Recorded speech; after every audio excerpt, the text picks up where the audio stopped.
everyone, my name is Hector and today I'm very excited to share my presentation about climate and environment. To complete this segment, I decided to compare two countries that are very different but both beautiful: Ecuador, my home, and Norway, a country in Northern Europe. My goal today is to explain how their geography, climate and nature research, and environment and policies affect their quality of life. This comparison is not just about facts, it is about planet futures. By looking at the tropical nation like Ecuador and northern nation like Norway, we can understand how environment shape our life. Let's start this journey. Let's begin with geography. Ecuador is significantly smaller than Norway in total land area. However, size is not everything. Ecuador has the Andes, with quite different climate in one single country. When I look at the map, it is fascinating to see the Ecuador. It is a small country, but it has everything: the Pacific coast, the Andes mountain, and the Amazon jungle. Is the unique Galapagos Islands. In fact, our geography is more diverse than the geography of Norway, which is primarily defined, but it is long coastally and thousands of islands. This difference in shape changes how people live and move.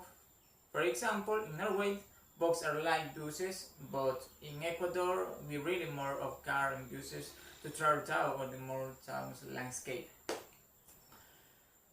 Now, let's talk about our incredible climate.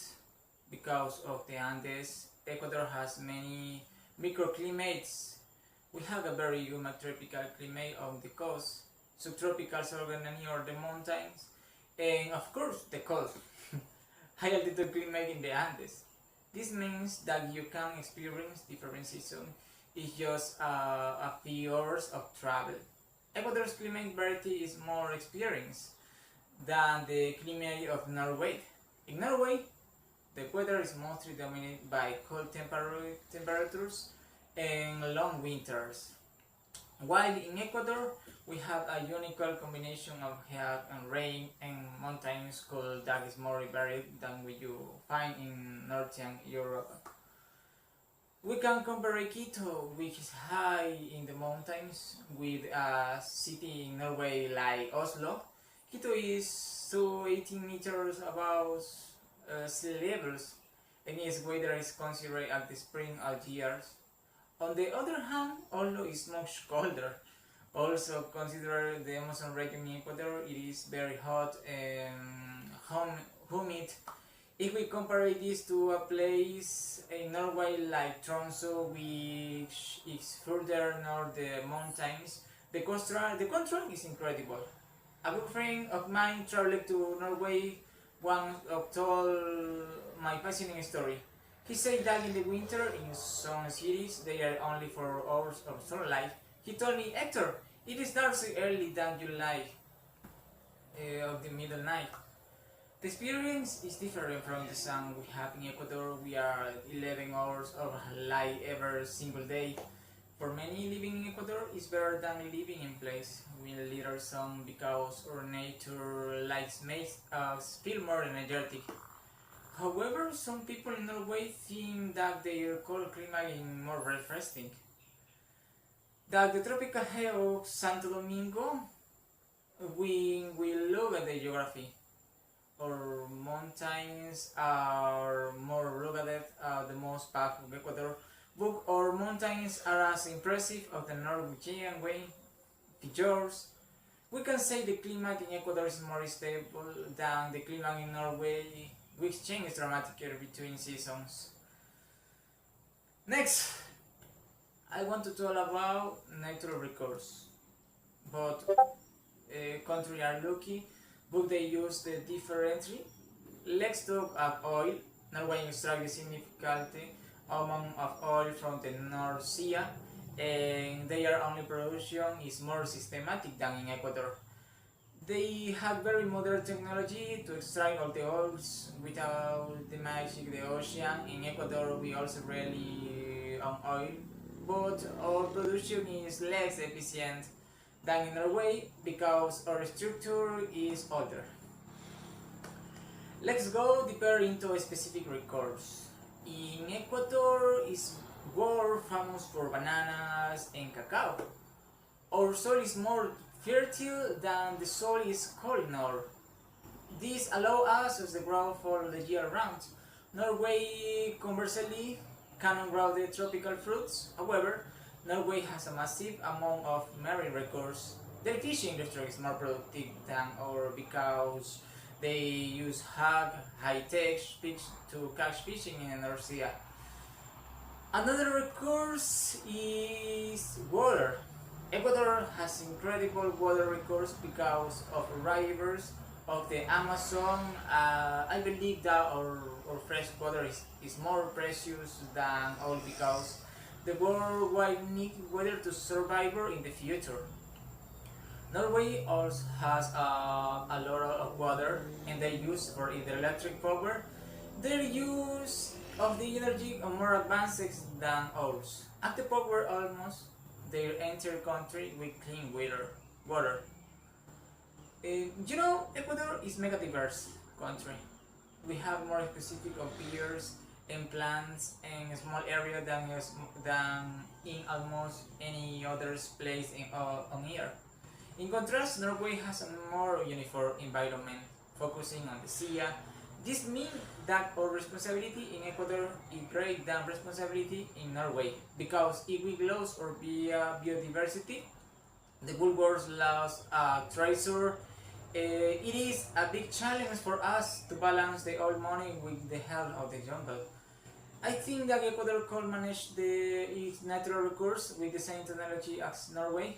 Our country will be better than many developed nations. Okay, now let's talk environment policies. Norway has stricter rules. One great example is they focus on electric cars. In Norway, almost every new car sold today in electric. The police to support electric vehicles is more aggressive than any police I have seen in South America. They want to be green. Let's think about this for a moment. Why is it hard for Ecuador to adopt electric cars as fast as Norway? Well, it is matter of money and infrastructure. We have to build the charging station first. In Norway, the government is richer than ours, so they can give big discounts to people who buy these cars. In Ecuador, we are trying to find our way. Focus on cleaner public transport. It is not just about the technology. It is about we have prioritized or limited because compared to a country that has been saving for decades. In Ecuador, we have a very innovative idea, the Yasuní project. The idea was to keep the oil in the ground with the project the Amazon rainforest and the indigenous communities, although it is different from the Norway's electric car project. I think the Yasuní initiative is more visionary than just buying electric cars.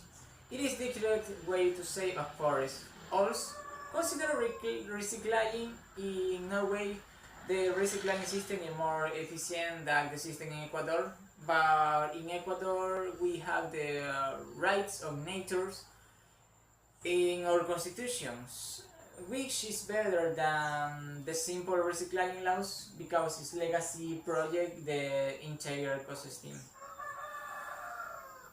When we ask which country is more expensive or cheaper to live in, the answer is clear. Norway is much more expensive than Ecuador. A simple coffee in Norway is more expensive than a full lunch in Ecuador, but does Norway offer a very quality of life overall? Norway is safer than Ecuador, and their system is more organized than ours. However, I believe that life in Ecuador is rich as living in Europe because of our culture and our people. To conclude, comparing Ecuador and Norway show us that both countries have special things. Norway teach us about strict politics and organizations, while Ecuador teach us about the beautiful and biodiversity. Before I finish, I want to say that learning about these two countries has changed my perspective. I see that there is no perfect country. Norway has things to learn from our contribution to nature. In Ecuador has not learned to learn from Norway organizations and care for the environment. By comparing these two worlds, we realize that we all have the same goals to leave a better planet to next generation. It is global for, and it starts with us knowing more about how other people live. Thank you very much for your listening to my presentation today. Does any have any question? Bye bye and goodbye. See you next.